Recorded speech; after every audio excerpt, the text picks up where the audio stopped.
Hello, and once more, welcome back to what might need to be a little bit of an edited episode of Hooky Hour. We will see, however. We'll see. We'll get right into it because I may need to redo this intro again. So let's see. Why waste time waiting for ye to get me a little grub when I could just take it all? I'm starving here. Starving? Don't you hear me? I'm so hungry I could eat a human. You're about to commit a grievous sin. Are you not ashamed to act in defiance of God? God. If I believed in God, would I come begging to a witch? I don't fear 'em, and I sure as hell don't fear people. Who's gonna show up at a house in the middle of nowhere? Who's gonna call me out? Who's gonna stop me?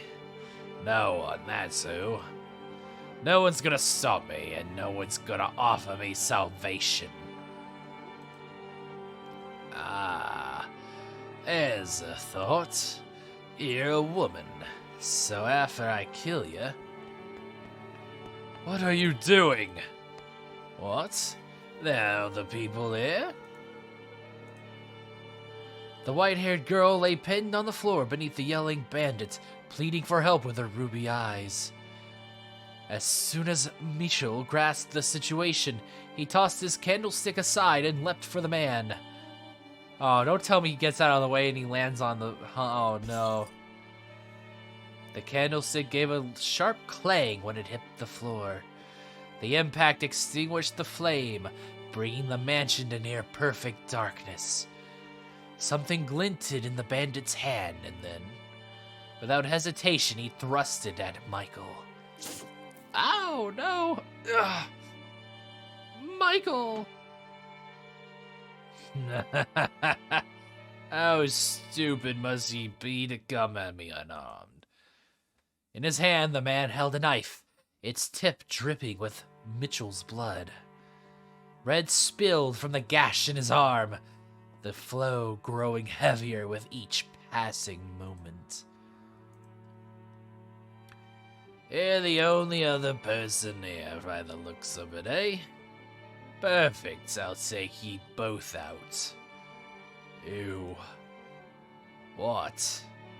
You don't appear to know whose house you try to break into. What are you on about? Regret your ignorance to your very last breath. You messed up in the head, ye madman. Hey, stay the hell back. Take one more step and...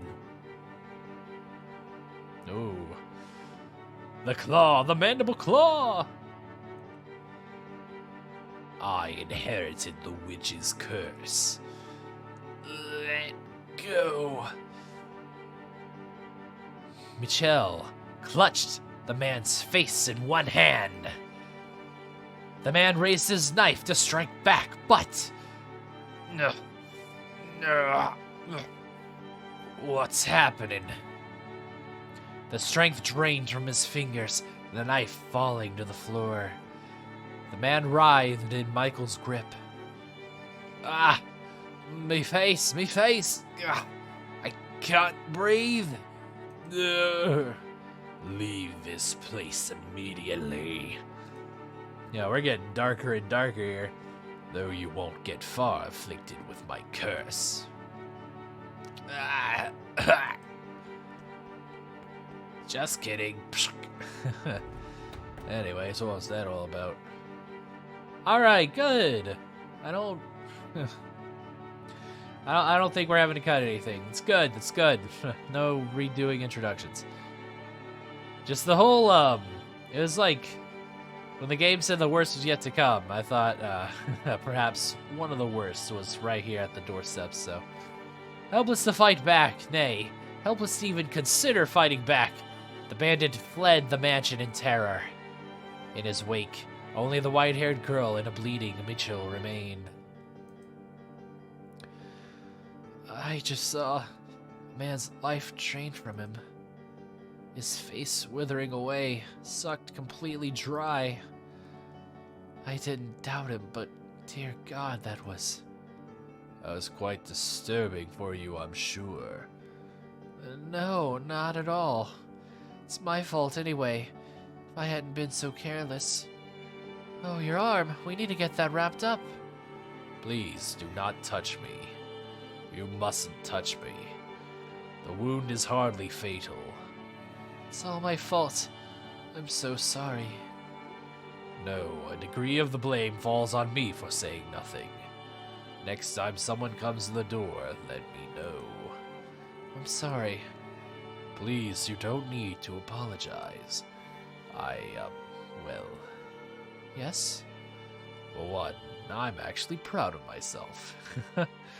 Proud that I could use this terrible ability of mine to do something more than just take life. Take life with it, of course, to protect someone I care about. So, like I said, please don't apologize. Alright, thank you. Mitchell? I'm glad you're here. I care about you too. Thank you. Had the flame of Mitchell's candle not gone out when he threw it to the floor, he would have seen a heartfelt smile on the white-haired girl's face, and she would have seen a flush of red and an awkward smile on Mitchell's normally blank face. He also might have seen a little glimmer on her cheek, where a few drops of his blood had landed. Oh no! But alas, they had no light. Oh no! Oh no! His blood is going to drain her of her life.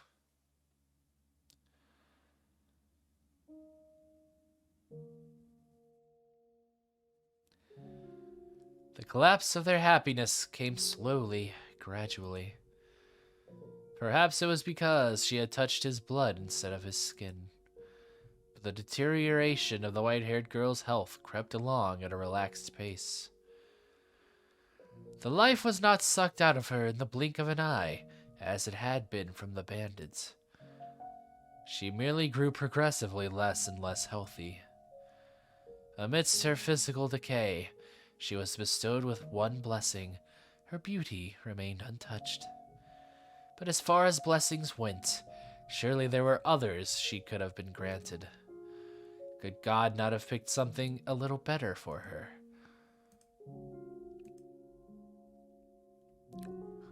By the time the two of them realized what was happening, it was already too late. The white-haired girl had grown so weak she could hardly leave her bed. Yes. Oh, you are there. I am. Thank goodness. I can't see very well anymore. Not like I could see in the first place, and how dark this place is. How could this happen? I thought I had saved you, but no. I did the exact opposite. Please, don't talk that way. You did save me that day. Oh, so sorry. I hate myself whenever I yawn. Put that in a yearbook.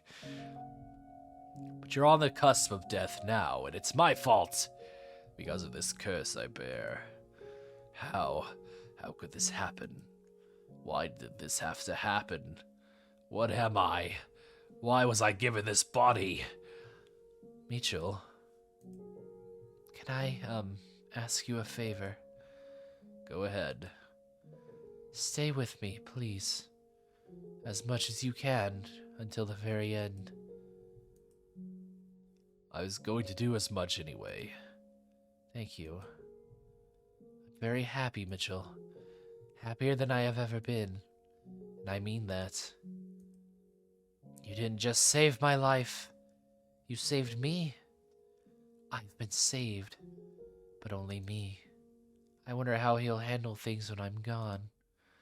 If only I hadn't opened the door that day. I wouldn't be leaving him all alone. and we could be happy together for even longer. Oh, ow, ow, ow, ow. Yes. Would you please hold my hand? Oh, it's just like when Jacopo wanted to hold the white-haired girl's hand. Ow. And it's also like the other times when the other dudes wanted to hold the white-haired girl's hand at various points in the story. I think it's probably safe now. I will not. I cannot touch you. If I do, I might take what remains of your life, take your beauty away, and force you to die hideous. Ah, yes, that is the pressing concern here. I cannot touch you. Instead of granting you this dying wish, you will instead die.